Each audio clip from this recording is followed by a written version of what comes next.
सबसे पहले हम लोग पूर्व मुख्यमंत्री राबड़ी देवी के बारे में ही जिक्र कर लेते हैं। 10 सर्कुलर रोड सरकारी आवास उनसे खाली कराया गया है। सम्राट सरकार ने फिर उन्हें नोटिस भेजा है, जिसके बाद हम लगातार देख रहे हैं कि सियासत तेज है। आरजेडी नेता अब्दुल बारी सिद्दीकी ने आज प्रेस कॉन्फ्रेंस किया और इसे विपक्ष को निशाना बनाने की राजनीति बताते हुए सवाल उठाया कि जब पूर्व मुख्यमंत्री के तौर पर नीतीश कुमार और जीतन राम मांझी को आवास मिला तो लालू यादव को क्यों नहीं। उसके अलावा हमने लेसी सिंह का भी बयान सुना, कहा कि कानून सबके लिए समान है और राबड़ी देवी को हर हाल में बंगला खाली करना होगा। सरकार ने उन्हें 39 होर्डिंग रोड आवास आवंटित किया है। इस बीच सुधाकर सिंह और तेज प्रताप यादव का भी सरकार पर हमला आया है, जबकि आरजेडी के भीतर बंगला स्वीकार करने और न करने को लेकर अलग अलग राय सामने आ रही है। क्या कहना है आपका और किस तरह से आप इस पूरे विवाद को देखते हैं? देखिए, जहां तक राबड़ी देवी के बंगला खाली कराने की बात चल रही है, और ये बात आपको याद होगा कि नीतीश कुमार जब मुख्यमंत्री बने थे इस चुनाव के बाद 26 में, तभी नोटिस जारी हुआ था पीडब्ल्यूडी भवन निर्माण विभाग के द्वारा कि ये आपको खाली करना होगा। मगर उस समय भी इसी तरह का शोर हुआ था कि राबड़ी देवी के साथ एक नाइंसाफी हो रही है और पॉलिटिकल रेवलरी की बात चली। 3 बार लोग गए मगर खाली नहीं हुआ। मगर एक चीज हुआ था उसमें कि कुछ सामानों की शिफ्टिंग हुई थी, और वो शिफ्टिंग हुई थी उनके अपने निजी मकान में जो लालू यादव बना रहे हैं वहां हुई थी।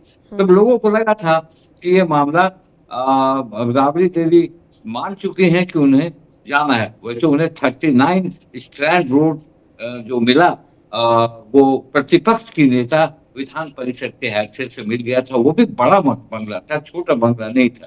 उसके बाद नीतीश कुमार ने इस मामले को ठंडे बटने में डाल दिया।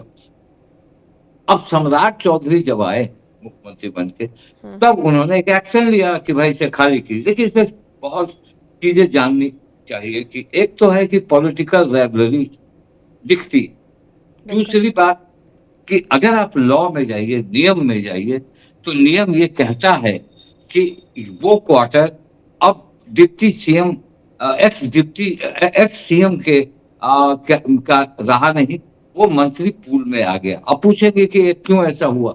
देखिए, इस पर बहुत ही लंबी लड़ाई हुई थी। आपको याद होगा 1 अगस्त 16 में पटना हाईकोर्ट ने एक वर्डिक्ट दिया था कि एक्स सीएम के लिए आजीवन आवास का कोई प्रावधान नहीं है। उसी के बाद 19 को 2019 सुप्रीम कोर्ट ने बड़ा आदेश दिया और 10 जो 1910 में इस मामले में विधानसभा में संशोधन हुआ था कि हाँ, एक्स सीएम को क्वार्टर मिल सकता है। उसको निरस्त करते हुए कहा था कि भाई ये जनता के पैसे का दुरुपयोग नहीं होना चाहिए। तो कहीं ना कहीं ये मसला कानून के तरफ भी जाता है और इसी का फायदा एनडीए उठाई और उन्होंने कहा कि आपको ये घर खाली करना पड़ेगा। और ऑब्वियसली वो घर खाली कर देना चाहिए उनको, क्योंकि वो अब एक्स सीएम का पूल में नहीं है और हाईकोर्ट और सुप्रीम कोर्ट का ऑर्डर है। इलाहाबाद हाईकोर्ट का भी ऑर्डर था, इलाहाबाद का हाईकोर्ट का ऑर्डर तो यूपी में लागू होगा, मगर इसी तरह का मामला था। तो कहीं ना कहीं कानून अगर जो कहता है उस कानून के तहत राबड़ी देवी को छोड़ना पड़ेगा उस क्वार्टर। और जहां तक रहा रेवलरी, तो जब 2000 मैं ये सवाल करना चाहता हूं कि जब 1 अगस्त 16 में पटना हाईकोर्ट ने ये ऑर्डर कर दिया था और सुप्रीम कोर्ट ने जो विधानसभा में संशोधन था उसको रद्द कर दिया था, तो आज तक से राबड़ी देवी के घर को खाली करने का 16 से लेके और 25 तक आपने कोई प्रयास क्यों नहीं किया था? सरकार आपकी थी उस समय, लालू और नीतीश की भी सरकार थी। तो कहीं ना कहीं ये चीज दिखता है कि हम, और ये जो उनका क्वार्टर है वो क्वार्टर एक बहुत ही जीआईपी जोन में है। उनके ठीक सामने में एक अन्य मार्ग है, मुख्यमंत्री का आवास, ठीक बगल में 7 सर्कुलर रोड है जिसमें नीतीश कुमार रहते हैं और भी मंत्री रहते हैं। तो कहीं ना कहीं ये भी एक काम किया कि नहीं, वहां रहना ठीक नहीं।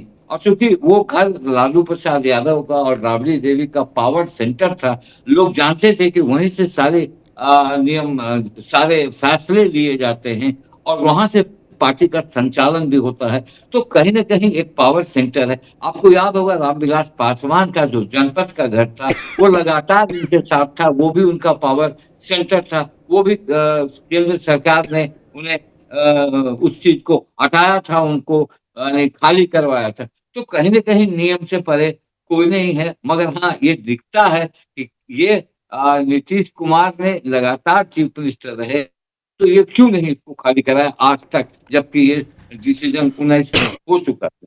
तो ये सारे सवालात के बीच ये मामला बड़ा रोचक है और जिस तरह राबड़ी देवी ने कहा कि फौज को बुला के खाली करा दीजिए, तो ये भी मुझे लगता है कि कानून सम्मत नहीं है और मुझे लगता है कि 15 दिनों का समय दिया गया है हुँ। और लालू प्रसाद यादव सिंगापुर में हैं, तेजस्वी यादव भी बाहर हैं, तो आने के बाद इस पर कोई बड़ा निर्णय हो सकता है और मुझे लगता है कि खाली होगा। देखिए, एक घर की एक ख़ासियत मैं बताऊँ, जब हुँ। 2005 में इनकी सत्ता चली गई, जब नीतीश कुमार का एरा शुरू हुआ तब ये क्वार्टर मिला और उसके बाद आपने देखा इस क्वार्टर से सिंगल मेजॉरिटी आरजेडी को कभी नहीं आया।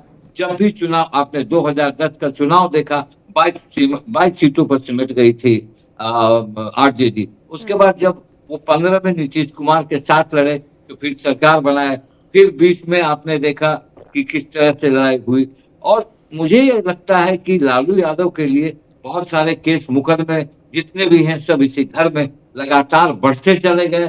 तो ये घर उनके लिए बहुत ये नहीं था। इसी घर से रोहिणी आचार्य रोकर निकली, इसी घर से ऐश्वर्या उनकी बहू रोकर निकली, तेज प्रताप यादव भी बाहर हुए। तो कहीं न कहीं ये घर तो बहुत उनके लिए क्या कहते हैं कि बहुत शुभ नहीं दिखता है, मगर हाँ, एक जिद है कि हम यहाँ हैं, तो हुँ। हमारे साथ अन्याय हो रहा है, मेरे साथ उम, पॉलिटिकल राइवलरी के मुताबिक हम लोग को तंग किया जा रहा है। ठीक है, वो भी एक पक्ष है। मैं ये कह रहा हूँ कि 19 के बाद 16 में हाई कोर्ट का निर्णय, 19 में सुप्रीम कोर्ट का निर्णय, हुँ। उसके बाद उस जो आप लोगों ने विधानसभा में संशोधन किया था उसमें कि नहीं एक सी उसको निरस्त कर दिया। तो फिर किस बात का डेट की डेट थी? आपने नोटिस उसमें क्यों नहीं दिया? और हुँ। आज राबड़ी देवी को ये सोचना होगा कि हाँ, अब ये घर हमारे कुल का नहीं है और अब देखिए जिनको मिला है वो हैं डेयरी पशुपालन मंत्री नंद किशोर राम। उन्होंने एक नया एंगल दिया कि मैं हुँ। दलित हूँ, इसीलिए राबड़ी देवी हमें घर में प्रवेश करने नहीं देना चाहती। हुँ।